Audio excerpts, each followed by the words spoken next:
Hello students, हम पढ़ने वाले हैं विज्ञापन एवं विक्रय प्रबंध की यूनिट 5th, जिसमें हम पहले पढ़ने वाले हैं विक्रय प्रबंध क्या होता है, सेल्स मैनेजमेंट। तो स्टूडेंट्स, विक्रय और प्रबंध, तो विक्रय सेल्स और प्रबंध मतलब प्रबंध शब्द जहां भी ऐड हो जाता है वहां पे प्लानिंग करना, योजना बनाना, उसके अकॉर्डिंग सारी क्रिया एक्टिविटी करना, अधिकार प्रदान करना, दायित्व निर्धारित करना और सभी उससे रिलेटेड काम करना, इवन नियंत्रण करना और बाद की भी सारी क्रियाएं शामिल होती हैं जहां भी प्रबंध शब्द आ जाता है।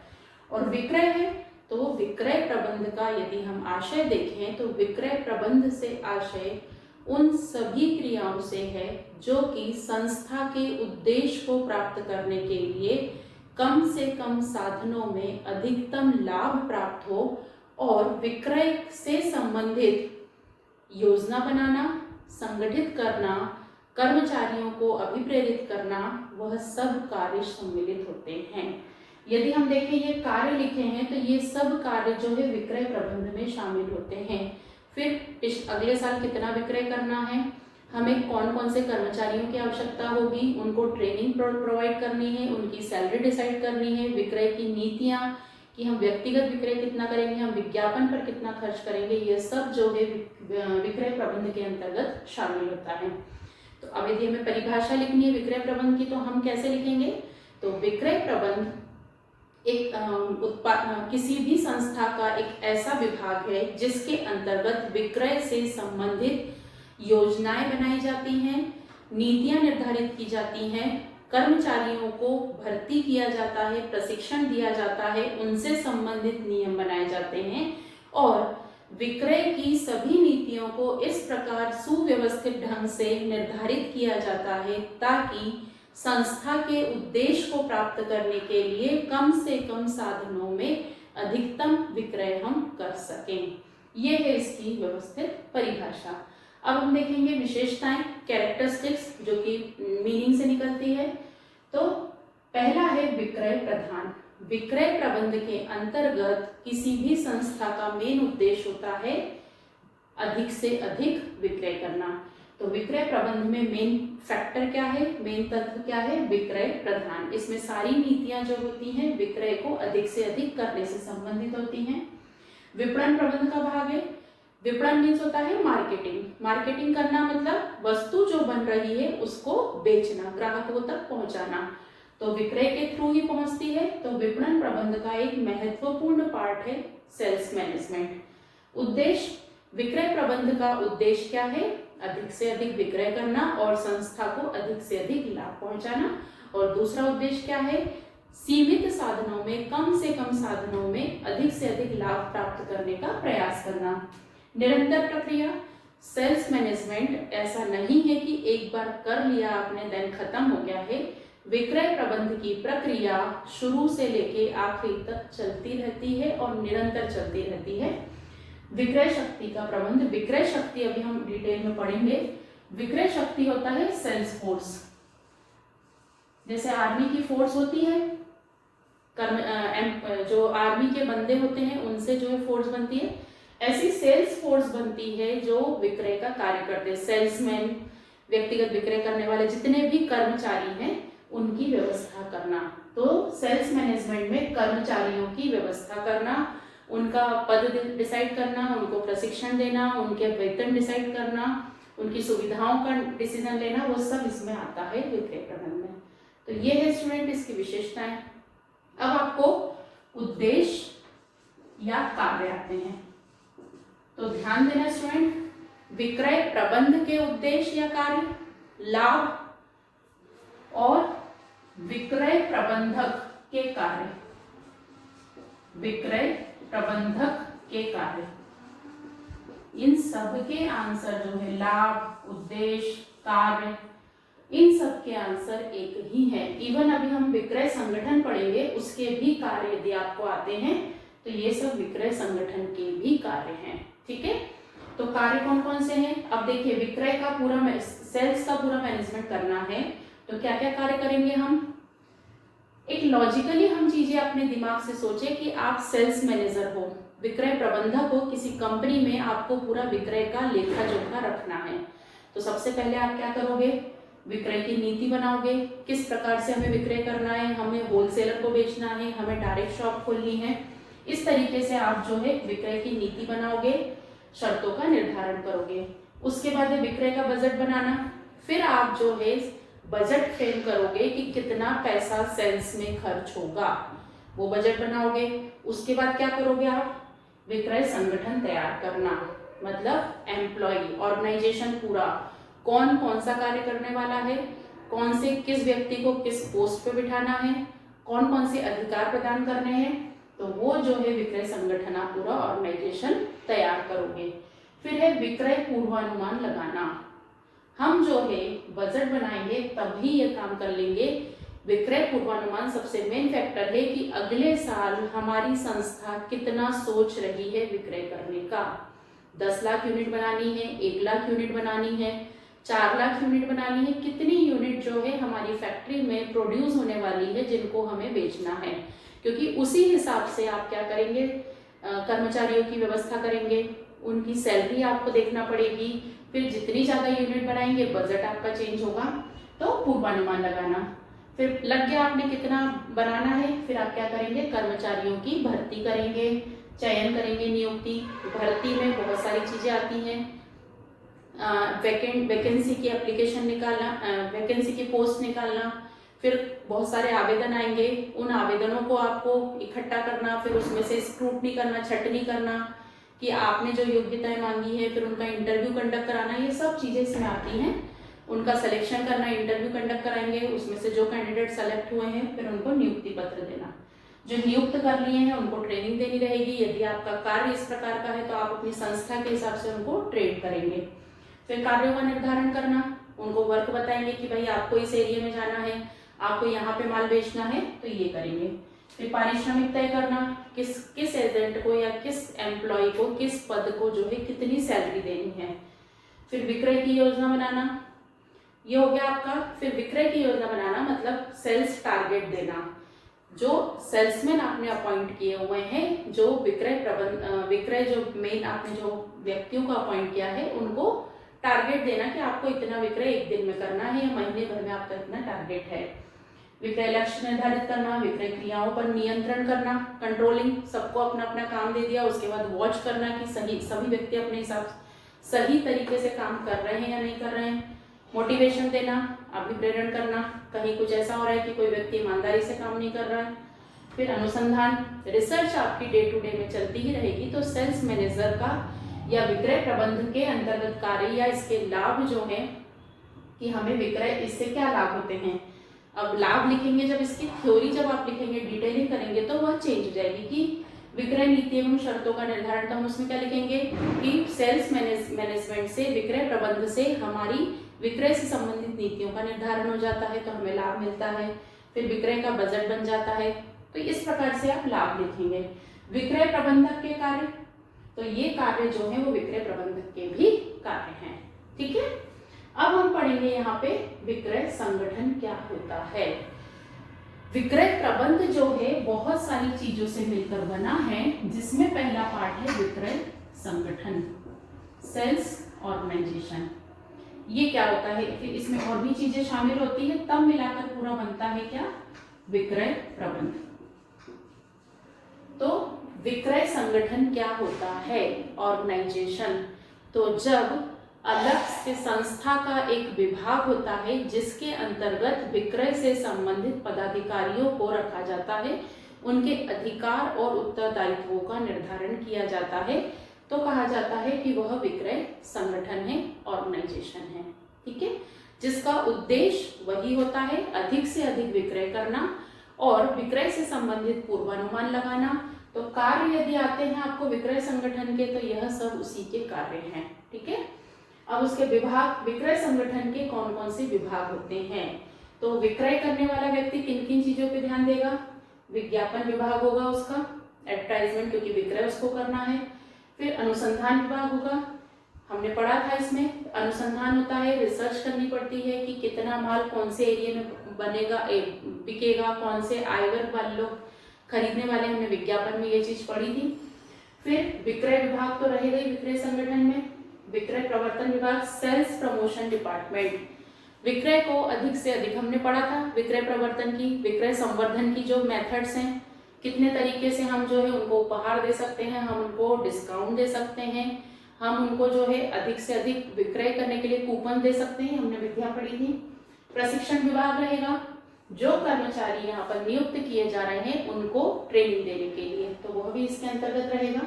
लेखा व साख विभाग, किस डिपार्टमेंट में कितने कर्मचारी कार्य कर रहे हैं, किसको कितनी सैलरी दी जा रही है, कौन कितने दिन की छुट्टी पे जा रहा है, किसको कौन सी दूसरी सुविधाएं दी गई हैं, उस तरह का पूरा डेटा जो है रखने के लिए एक विभाग ये भी रहेगा। ठीक है। अब विक्रय संगठन क्या अलग कार्य करेगा क्या? नहीं, वो इसके अंतर्गत ही आता है। विक्रय संगठन एक्चुअल में विक्रय प्रबंध का कार्य विक्रय संगठन के द्वारा ही किया जाता है, तो इसके कार्य आपको अलग से याद करने की आवश्यकता नहीं है। ये सभी कार्य जो है विक्रय संगठन के द्वारा किए जाते हैं। अब सिद्धांत, यहाँ जो है विक्रय संगठन के सिद्धांतों की हम बात करें तो विक्रय संगठन कैसा होना चाहिए, शुड बी, कैसा होना चाहिए? उद्देश्यों का सिद्धांत, मतलब विक्रय संगठन में सभी के उद्देश्य, संस्था का क्या उद्देश्य है, किस उद्देश्य के लिए सभी लोग काम कर रहे हैं, वह क्लियर होना चाहिए। समन्वय का सिद्धांत क्या कहता है कि विक्रय संगठन जो है उसमें सभी कर्मचारियों में, सभी विभागों में समन्वय होना चाहिए। विशिष्टीकरण का सिद्धांत, उस विशेष व्यक्ति को वही कार्य मिलना चाहिए जिसमें वह एक्सपर्ट है, विशिष्ट है, वह कार्य करने की योग्यता रखता है, उस व्यक्ति को वैसा ही काम दिया जाना चाहिए। अधिकार और उत्तरदायित्व का सिद्धांत क्या बोलता है? जिस कर्मचारी को जो अधिकार दिए गए हैं उसी के इक्विवेलेंट, उसी के बराबर उसे उत्तरदायित्व भी देना चाहिए। यदि किसी को आपने ज्यादा अधिकार दे दिए और रिस्पॉन्सिबिलिटी नहीं दी तो क्या हो जाएगा? गड़बड़ गेम हो जाएगा। वह अधिकार चलाएगा अपना और रिस्पॉन्सिबिलिटी कुछ भी पूरी नहीं करेगा। तो ये सिद्धांत क्या कहता है? अधिकार और उत्तरदायित्व हमेशा बराबरी से मिलना चाहिए। आदेश की एकता, विक्रय संगठन में आदेश की एकता का सिद्धांत कहता है कि हर व्यक्ति को, हर कर्मचारी को केवल एक ही बॉस से आदेश मिलना चाहिए। दो बॉस यदि आदेश देंगे तो कर्मचारी किसका काम करेगा? कंफ्यूजन वाले, तो इसलिए एक ही व्यक्ति से आदेश मिलना चाहिए। संतुलन का सिद्धांत, व्यक्ति की क्रियाओं में, कर्मचारियों की क्रियाओं में हमेशा संतुलन बना रहना चाहिए।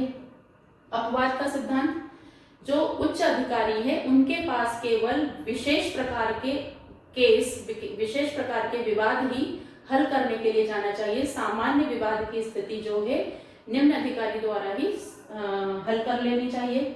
सरलता का सिद्धांत, विक्रय संगठन में क्रियाएं सरल होनी चाहिए, चाहे शिकायत करने की प्रक्रिया हो, चाहे आदेश देने की प्रक्रिया हो, सरल होनी चाहिए। नियंत्रण की सीमा, एक अधिकारी के अंतर्गत बहुत सारे कर्मचारी ना हो, नहीं तो वह नियंत्रण प्रॉपर नहीं कर पाएगा। तो नियंत्रण की सीमा निर्धारित होनी चाहिए। एक अधिकारी 10 कर्मचारी को कर रहा है और एक 100 को कर रहा है तो क्या होगा? बैलेंस गड़बड़ होगा। निरंतरता, विक्रय संगठन का कार्य निरंतर चलना चाहिए। संतुलन दोबारा लिखा गया हमारा।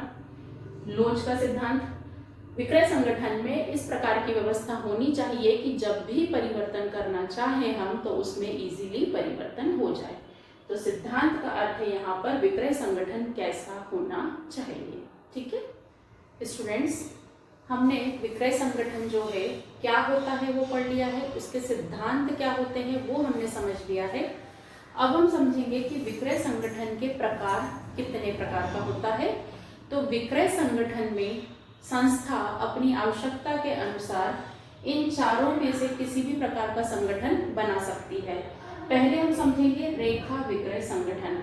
इसको समझने के लिए हम समझेंगे कि जैसे एक कॉलेज में, महाविद्यालय में सबसे ऊपर प्रिंसिपल होता है, प्राचार्य होता है, उसके अंडर में HODs होते हैं, विभाग के अध्यक्ष होते हैं, और उसके अंडर में प्रोफेसर्स होते हैं, प्राध्यापक होते हैं, और उसके अंडर में स्टूडेंट्स आते हैं। मतलब यहाँ जो है एक पूरा हम बोले लाइन रहती है। कैसी? जैसे हमने लिया प्राचार्य, प्रिंसिपल, उसके बाद कौन है? HODs, विभागाध्यक्ष, और उसके बाद रहते हैं प्रोफेसर्स, प्राध्यापक, और उसके बाद रहते हैं छात्र विद्यार्थी। तो यहाँ जो है एक लाइन जो है आदेश की बनती है। आदेश जो है उच्च अधिकारी के द्वारा अपने से निम्न अधिकारी को दिया जाता है और जो शिकायतें हैं, शिकायत या सुझाव, वो किसके द्वारा दी जाती है? तो रेखा विक्रय संगठन के अंतर्गत श्रृंखला, अधिकारों की श्रृंखला उच्च अधिकारी से निम्न अधिकारी तक रहती है, जिसमें आदेश देने का कार्य उच्च अधिकारी के द्वारा दिया जाता है और शिकायतें और सुझाव वह नीचे से ऊपर की ओर होती है। ठीक है, आदेश हमेशा ऊपर से नीचे की ओर आता है और शिकायतें और सुझाव जो है या निवेदन जो है वह नीचे से ऊपर की ओर जाता है। तो इस प्रकार का संगठन जब किसी संस्था में रखा जाता है विक्रय से संबंधित, तो उसे कहा जाता है रेखा विक्रय संगठन। परिभाषा लिखनी हो तो ऐसा विक्रय संगठन जिसमें आदेश ऊपर से नीचे की ओर दिए जाते हैं और शिकायतें व सुझाव नीचे से ऊपर की ओर दिए जाते हैं, ऐसा संगठन रेखा संगठन कहलाता है। यह संगठन बहुत सरल है। इसके अंतर्गत आदेश जो है वह सीमित रहते हैं और सुझाव जो है वह बहुत शांति से सॉल्व किए जाते हैं। अब हम बात करेंगे क्रियात्मक संगठन। इसके अंतर्गत जो संगठन का प्रारूप है वह कार्य के आधार पर बांटा जाता है। कार्य के आधार पर, तो जैसे हमने महाविद्यालय का एग्जाम्पल लिया है, तो कार्य के आधार पर अलग अलग प्रकार के, जैसे एक प्रवेश प्रक्रिया के लिए रख दिया, एक छात्रवृत्ति के लिए रख दिया, ठीक है, एक डिपार्टमेंट जो है वो परीक्षा फॉर्म के लिए रख दिया। ऐसे ही किसी संस्था में यदि कोई उत्पादन का कार्य कर रहा है तो अपन विक्रय संगठन की बात कर रहे हैं, तो विक्रय संगठन में हम इसको ले सकते हैं एग्जाम्पल, विज्ञापन का कार्य देखेगा एक विभाग पूरा, एक विभाग जो है वह भर्ती का कार्य देखेगा, जो हमको सेल्समैन की भर्ती करनी है, एक विभाग जो है प्रशिक्षण का कार्य देखेगा। और इनके लिए जो है तो कार्यों के आधार पर जब संगठन का विभाजन किया जाता है और प्रत्येक कार्य को उस संगठन में विशेषज्ञ नियुक्त किए जाते हैं, तो वह विभाजन जो है संगठन का प्रकार कौन सा कहलाता है? क्रियात्मक संगठन, फंक्शनल ऑर्गेनाइजेशन। इसके अंतर्गत जो संगठन के विशेषज्ञ हैं वह उच्च अधिकारी के आदेश को मानने के लिए बाध्य नहीं होते हैं। यह अपने डिपार्टमेंट में डिसीजन लेने के लिए स्वतंत्र होते हैं। ठीक है, ये होता है क्रियात्मक संगठन। अब रेखा कर्मचारी विक्रय संगठन, देखो रेखा शब्द भी लिखा है, मतलब ये वाला जो है ये, और कर्मचारी विक्रय संगठन, तो क्या अंतर है रेखा संगठन में?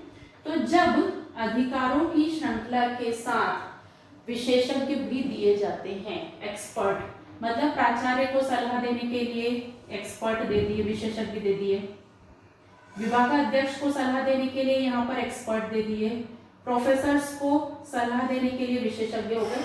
चूंकि ये हमारा एग्जाम्पल जो है वह एजुकेशनल है, यदि हम बात करें यहाँ संगठन में, लाइन संगठन की हम संस्था की बात करें, तो सबसे ऊपर रहेगा कौन? सेल्स मैनेजर सबसे ऊपर रहेगा। उसके अंडर में सभी डिपार्टमेंट के, ये अलग अलग डिपार्टमेंट है, इनके जो है मैनेजर्स जो रहेंगे वो इनके अंडर में रहेंगे, इनके अंडर में फिर सेल्समैन रहेंगे अपने अपने डिपार्टमेंट के। तो जब इनको सलाह देने के लिए, तो रेखा और कर्मचारी संगठन में अपन क्या लिखेंगे? इसमें हम लिखेंगे कि अधिकारों की श्रृंखला ऊपर से नीचे की ओर रहती है और इसमें अधिकार के प्रत्येक स्तर पर सलाह देने के लिए विशेषज्ञ रखे जाते हैं, नियुक्त किए जाते हैं, और इसमें ये जो विशेषज्ञ हैं इनकी सलाह को मानने के लिए ये बाध्य नहीं होते हैं। मतलब विशेषज्ञ रखे हैं जिनका कार्य है केवल सलाह देना, उस सलाह को मानना या नहीं मानना उस अधिकारी की इच्छा पर निर्भर रहेगा। तो ऐसा संगठन कहलाता है रेखा व कर्मचारी विक्रय संगठन। ठीक है, जहां रेखा अधिकारों की श्रृंखला लाइन में रहती है, रेखा में रहती है, और उनको सलाह देने के लिए कर्मचारी होते हैं। समिति विक्रय संगठन, समिति विक्रय, समिति कमेटी बनाना। जब विक्रय संगठन में अधिकारों का या अधिकारियों की व्यवस्था इस प्रकार से हो कि कार्य को एक समिति बनाकर किया जाए। जैसे समिति मतलब हमने एक विज्ञापन समिति बना ली, एक भर्ती वाली समिति बना ली, जिसका कार्य क्या है, केवल अपने विशेष उद्देश्य को देखना, उसके लिए कार्य करना। तो जब किसी भी संस्था में विक्रय का कार्य एक समिति बनाकर किया जाता है, एक कमेटी बनाकर किया जाता है, तो उसे कहते हैं हम समिति विक्रय संगठन। इनमें से आपको किसी के लाभ और दोष, तो सभी में जनरली बहुत सरल पद्धति है, इसमें व्यवस्था जो है सुव्यवस्थित होती है, समन्वय बहुत अच्छा रहता है और लागत कम से कम होती है, आदेश की एकता रहती है और इसमें लिखेंगे तो एक्सपर्ट विशेषज्ञ का लाभ मिल जाता है और इसमें जो है सभी चीजें व्यवस्थित होती है। तो इस प्रकार से मीनिंग समझ में आता है तो हम इसके लाभ और दोष लिख सकते हैं। अब हम बात करेंगे विक्रय शक्ति प्रबंध, सेल्स फोर्स मैनेजमेंट। मतलब अब यहाँ पर हम सीख रहे हैं कि सेल्समैन का अपॉइंटमेंट कैसे होता है। जो सेल्समैन रहते हैं, जो माल को बेचने का कार्य करते हैं डोर टू डोर, उनको किस प्रकार से सेलेक्ट किया जाता है, उनको किस प्रकार से ट्रेनिंग दी जाती है, सारे टॉपिक जो है इसी से रिलेटेड है। तो किस प्रकार से अब यहाँ से जो है विक्रय संगठन का कार्य शुरू हो गया है, तो वह जो है अब अनुमान लगाएंगे। तो कैसे अनुमान लगाएंगे, कितने सेल्समैन की जरूरत है, तो विक्रयकर्ताओं की प्रकृति का निर्धारण। देखिए एक ऑर्गेनाइजेशन है, उसमें कितने सेल्समैन की आवश्यकता है, तो सेल्समैन भी केवल एक ही टाइप के सेल्समैन नहीं चाहिए। तो सबसे पहले वो क्या डिसाइड करेंगे कि कौन से प्रकार के सेल्समैन की कितनी आवश्यकता है।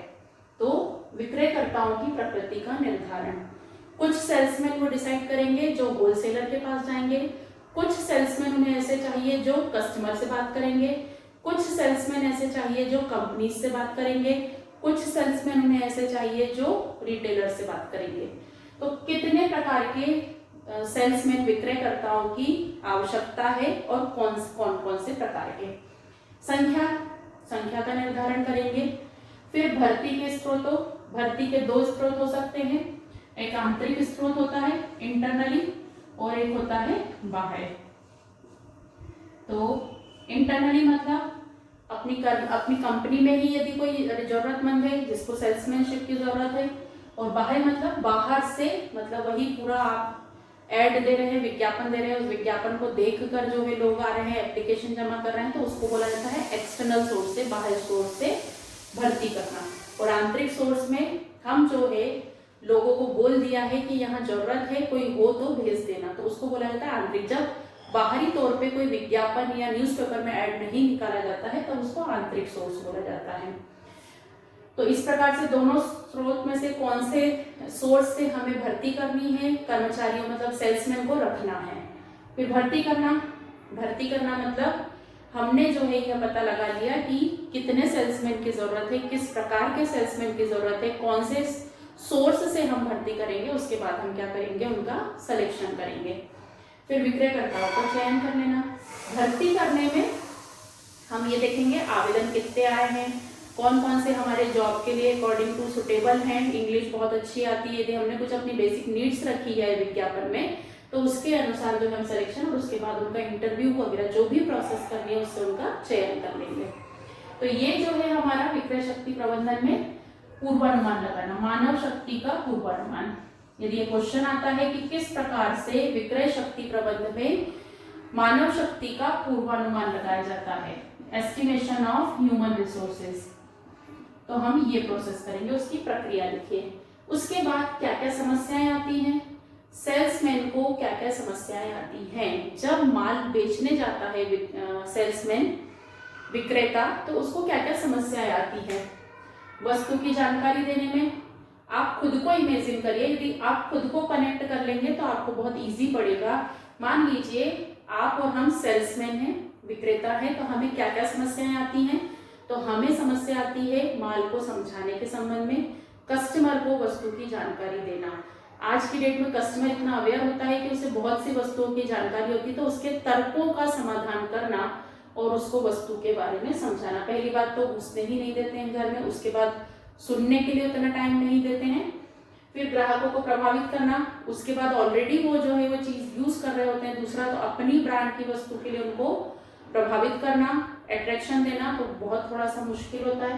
पूर्वानुमान लगाना, सेल्समैन को यह अनुमान लगाना मुश्किल हो जाता है कि वह कितना माल बेच पाएगा, तो ये प्रॉब्लम आती है। बाजार का सर्वेक्षण करना, आज की डेट में हम किसी से भी व्यक्तिगत प्रश्न या कोई सा भी प्रश्न पूछना चाहे तो उसका सही जवाब हमें प्राप्त होने की संभावना जो है वह नहीं होती है। जनरली पूछे भी जाते हैं तो आंसर गलत मिलते हैं। तो उस नजरिए से यदि हम सोचें तो हमें बाजार का सर्वेक्षण करके विक्रय का अनुमान लगाना है, वस्तु के बारे में पता करना है, तो बहुत मुश्किल हो जाता है। फिर वितरण माध्यम का चुनाव, हम हमारा माल जो है, गुड्स जो है, किस प्रकार से बेचेंगे, कौन सा सोर्स यूज करने वाले हैं, हमने पढ़ा है कितने प्रकार से माल को हम बेच सकते हैं। हम विक्रेता के थ्रू बेच सकते हैं, थोक विक्रेता है, हम डायरेक्ट मॉल में अपना माल रखवा सकते हैं, हम ऑनलाइन शॉपिंग की सुविधा दे सकते हैं, तो कौन सा सोर्स है। विक्रय शक्ति का प्रबंध, मतलब ये जो है हमको कर्मचारियों की नियुक्ति करना, तो ये समस्याएं जो है संस्था में विक्रय प्रबंध से संबंधित और सेल्समैन से संबंधित जो है आती है। अब हम बात करेंगे विक्रयकर्ताओं का चयन। अब हमें सेल्समैन को ढूंढना है, उनकी नियुक्ति करना है। तो क्या होता है विक्रयकर्ताओं का चयन? चयन शब्द जब भी आ जाता है तो यह लिखा जाएगा कि उपलब्ध संसाधनों में से सर्वश्रेष्ठ का चयन करना। अब चयन हम करते हैं तो किस हिसाब से करते हैं, इसमें हम और ऐड कर देंगे कि उपलब्ध संसाधनों में से हमारी आवश्यकता के अनुसार सर्वश्रेष्ठ विकल्प का चयन करना, ये चयन की परिभाषा। अब विक्रयकर्ता का चयन में हम कैसे लिखेंगे, तो जब विक्रय प्रबंध के अंतर्गत विक्रय संगठन की आवश्यकता के अनुसार मौजूद विकल्प में से, मौजूद व्यक्तियों में से संस्था की आवश्यकता के अनुसार कर्मचारियों को चयनित किया जाता है किसी एक विधि के अनुसार, तो वह कहलाता है विक्रयकर्ताओं का चयन, सिलेक्शन करना। ठीक है, क्या प्रोसेस कर सकते हैं हम, तो सबसे पहले हम आवेदन पत्र बुलवाएंगे, एप्लीकेशंस बुलवाएंगे, उसके बाद उनके पूरे डॉक्यूमेंट्स की चेकिंग करेंगे, उसके बाद उनका इंटरव्यू लेंगे, बेसिक इंटरव्यू लेंगे पहले, फिर साइकोलॉजिकल टेस्ट होते हैं आज की डेट में कि वह हाजिर जवाब है कि नहीं है, परिस्थितियों का सामना कर पा रहा है कि नहीं, अपने तर्क दे पा रहा है कि नहीं, तो उनकी जो है वो साइकोलॉजिकल टेस्ट होगी। उसके बाद सिफारिश, आज की डेट में व्यक्ति की यह पहचान कि हाँ वह इस व्यक्ति को जानता है, रेफरेंस संदर्भ की जांच जो है बहुत जरूरी होती है क्योंकि गारंटी रहती है, तो उसकी जांच करना। फिर यदि नौकरी इस प्रकार की है जिसमें फिजिकल टेस्ट की जरूरत है, आंखों के टेस्ट की जरूरत है, तो उस प्रकार से जो है फिजिकल टेस्ट भी रखा जाएगा। यदि जॉब ऐसी है, क्योंकि सेल्समैन को घूमना है 10 जगह पे, तो वह उसको ऐसा तो नहीं कोई ऐसी प्रॉब्लम है जिसमें वह ज्यादा घूम न पाए, तो उसका मेडिकल टेस्ट होगा और लास्ट प्रोसेस होगी अंतिम चुनाव की। तो ये जो है सिंपल सी प्रोसेस है जो जनरली हम कहीं इंटरव्यू देने जाते हैं तो फॉलो की जाती है, तो वही प्रोसेस हमें सेल्समैन के चयन में लिखना है। अब आपको आ सकता है कि विक्रेता के चयन करते समय कौन कौन सी बातों का ध्यान रखना चाहिए, तो हम हमारी संस्था के लिए किस प्रकार के सेल्समैन रखेंगे, जो व्यक्तित्व में अच्छा हो, जिसे जानकारी हो, आत्मविश्वास हो, स्वास्थ्य अच्छा हो, बातचीत की कला बहुत अच्छी हो। तो यह बहुत जनरल क्वेश्चन है कि कोई भी संस्था अपने कंपनी में विक्रेता जो है सेल्समैन है वो किस प्रकार की रखेगी, तो ये क्वेश्चन भी बन सकता है। अब बात आती है, हमने सेल्समैन का चयन कर लिया, सिलेक्शन कर लिया, अब उनका हमें ट्रेनिंग देनी है। तो प्रशिक्षण मीन्स होता है कि कर्मचारियों को या सेल्समैन को, विक्रेताओं को संस्था के बारे में समझाना और अपनी संस्था की वस्तुओं के बारे में इस प्रकार से शिक्षित करना कि वह अपनी वस्तु के बारे में और अपनी संस्था के बारे में ट्रेन हो जाए, प्रशिक्षित हो जाए, यह प्रशिक्षण कहलाता है। अब प्रशिक्षण कितने प्रकार से होता है, ट्रेनिंग कितने प्रकार से हो सकती है, वो क्वेश्चन आ सकता है। तो ट्रेनिंग कितने प्रकार से हो सकती है, सेल्समैन की ट्रेनिंग। पहला भाषण, ये लिखने की चीजें हमें पता सब है लेकिन हमें लिखना है तो हमें इन पॉइंट्स में लिखना रहेगा। भाषण, तो इसके अंतर्गत जो है जितने भी चयनित सेल्समैन होते हैं न्यूली, उनका जो है अनुभवी, जो पहले से सेल्समैनशिप कर रहे हैं सालों से, ऐसे व्यक्तियों का भाषण रखवाया जाता है वे अपने अनुभव जो है नए वाले सेल्समैन से अपने अनुभव शेयर करते हैं, उन्हें सारी आने वाली कठिनाइयों और किस प्रकार से बेटर तरीके से कार्य करते हैं उसके बारे में भाषण दिया जाता है। बिक्री सम्मेलन सम्मेलन आयोजित किया जाता है जिसके अंतर्गत उन्हें पूरी विक्रय से संबंधित जानकारी दी जाती है। फिर संगोष्ठियां आयोजित की जाती है। गोष्ठियां मतलब कॉन्फ्रेंस वर्ड आपने सुना होगा। तो विक्रय से संबंधित जिसमें एक्सपर्ट विशेषज्ञ को बुलाया जाता है, विक्रय से संबंधित अलग अलग क्षेत्र के एक्सपर्ट आते हैं और अपने अनुभव और अपने थॉट्स जो है उनको विक्रय से संबंधित पूरे समझाए जाते हैं। इस प्रकार भी ट्रेड किया जाता है। कहीं कहीं पे सेल्समैन का जो है नाटक भी किया जाता है, पूरा उनको मतलब एक कस्टमर और सेल्समैन बनकर उनको पूरी प्रैक्टिकल चीजें समझाई जाती हैं। तो नाटक करके भी कहीं कहीं पे ट्रेनिंग दी जाती है। फिर विक्रय प्रदर्शन के अंतर्गत उनको जैसे हम बोल सकते हैं प्रैक्टिकल अनुभव करवाने के लिए जो है डेमो जिसको बोलते हैं प्रदर्शन, किस प्रकार से आपको विक्रय करना है उस प्रकार का डेमो दिखाकर प्रदर्शन करके विक्रय किस प्रकार से करना है उसके बारे में समझाया जाता है। विक्रय साहित्य पुस्तकें विक्रय से संबंधित जिसमें अच्छे विक्रेता कैसे बने, कौन कौन सी बातों का ध्यान रखना चाहिए, आपको विक्रय करते समय ग्राहक से ये बातें बोलना चाहिए, ये बातें नहीं, इस प्रकार का साहित्य जो है पुस्तकें जो है सेल्समैन को प्रोवाइड की जाती है और उन्हें पढ़ने के लिए समय दिया जाता है। फिर कार्यपद प्रशिक्षण ट्रेनिंग 3 दिन के लिए उनको ट्रायल के लिए ट्रेनिंग पे भेजा जाता है। तो यह प्रशिक्षण बहुत प्रैक्टिकल मतलब अनुभव जो है वह बहुत काम का रहता है। तो इसके अंतर्गत सेल्समैन को विक्रेता को 3 दिन 5 दिन की ट्रेनिंग पे कि आप जाओ और आपको इतना माल बेच कर आना है, आप बात करके, और उसको वॉच करने के लिए एक्सपर्ट रहते हैं और वो बताते हैं कि यहाँ कस्टमर से आपको ऐसे नहीं ऐसे बात करनी थी। तो पूरे उनको पॉजिटिव मतलब सकारात्मक पॉइंट और नकारात्मक पॉइंट पूरे बताए जाते हैं। फिर पत्राचार, ये कोरोना के 2 साल में इस प्रकार की सुविधाएं जो है रखी गई हैं और इसके पहले भी चलती आ रही हैं कि जो व्यक्ति ट्रेनिंग में उपस्थित नहीं हो पाया है और वह सेल्समैनशिप में चयनित हुआ है तो उसके साथ पत्राचार उसको मटेरियल दिया जाता है। जैसे हम डिस्टेंस कोर्सेज करते हैं ना, ऑनलाइन कोर्सेज करते हैं, उसमें हमें क्या दिया जाता है, बुक्स घर पे भेज दी जाती हैं, हम उन्हें पढ़ते हैं और हमारा टेस्ट ले लिया जाता है। तो यही जो है पत्राचार वाला जो तरीका है वह इसमें यही किया जाता है। फिर विश्वविद्यालय और महाविद्यालय में सिलेबस जो है बनाए जाते हैं, उसकी ट्रेनिंग दी जाती है, उस प्रकार से उनको एक्सपर्ट किया जाता है। तो ये है प्रशिक्षण की विधियां। तो IMP क्वेश्चन है अभी।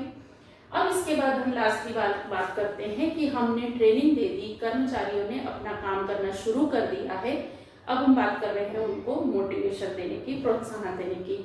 तो कोई भी सेल्समैन कब प्रोत्साहित होगा, जब उसे अच्छी सैलरी मिलेगी, उसे जो है समय पर सैलरी मिलेगी, उसको जॉब सेफ्टी रहेगी, उसको जब अवकाश चाहिए तब उसको अवकाश मिलेगा, जब उसको घर में छुट्टी की ज़रूरत है या उसे मदद की ज़रूरत है, उसे लोन चाहिए है, तो उसकी फैसिलिटी यदि मिल जाएगी तो सेल्समैन क्या होगा, अपनी संस्था से खुश रहेगा और संस्था के लिए कार्य करेगा। तो प्रोत्साहन योजनाएं कर्मचारियों को, सेल्समैन को कार्य के प्रति डिवोटेड करने के लिए और प्रोत्साहित करने के लिए कि वह अपना कार्य ज़्यादा से ज़्यादा करे, संस्था का माल ज़्यादा से ज़्यादा बेचे, उसको प्रोत्साहित करने के लिए जो जो सुविधाएं संस्था की तरफ से दी जाती हैं वो कहलाती हैं प्रोत्साहन योजनाएं। उसके कौन कौन से तरीके हैं, किस प्रकार से उनको प्रोत्साहन दिया जा सकता है और उनको पारिश्रमिक भुगतान की कौन कौन सी विधियां हैं। तो पारिश्रमिक भुगतान की केवल सैलरी, इसके अंतर्गत जो सेल्समैन है, विक्रेता है, उसको पर मंथ सैलरी दी जाती है। इसके अंतर्गत उसने कितना माल बेचा उस पर ध्यान नहीं दिया जाता, उसे प्रति माह एक निश्चित राशि जो है वह दी जाती है। केवल कमीशन, इसके अंतर्गत सेल्समैन को, विक्रेता को एक निश्चित प्रतिशत कमीशन, उसने महीने भर में उसने 10,000 का माल बेचा या 1 लाख रुपए का माल बेचा, जितना भी माल बेचा है उस पर एक निश्चित प्रतिशत से कमीशन दिया जाता है। तो ये जो है मोटिवेशनल है, जितना ज्यादा माल बेचोगे उतनी राशि आपकी होगी। लेकिन इसमें यह डर भी है कि जिस समय में आप किसी कारण से माल नहीं बेच पाए, कुछ भी प्रॉब्लम्स हुई, उस साल में आपकी इनकम कम होगी। तो दोनों के अपने अपने लाभ और दोष है। वेतन और कमीशन सबसे बढ़िया है। इसमें कर्मचारी को मतलब सेल्समैन को एक निश्चित राशि वेतन के रूप में दी जाती है और साथ में उसे यह कहा जाता है कि यदि आपने इससे ज्यादा माल बेचा, एक राशि बता दी जाती है कि आपने इससे ज्यादा माल बेचा तो आपको कमीशन भी मिलेगा। तो यह फिर सेल्समैन के ऊपर रहता है कि वह कितना माल बेच रहा है। लाभ विभाजन पद्धति, इसके अंतर्गत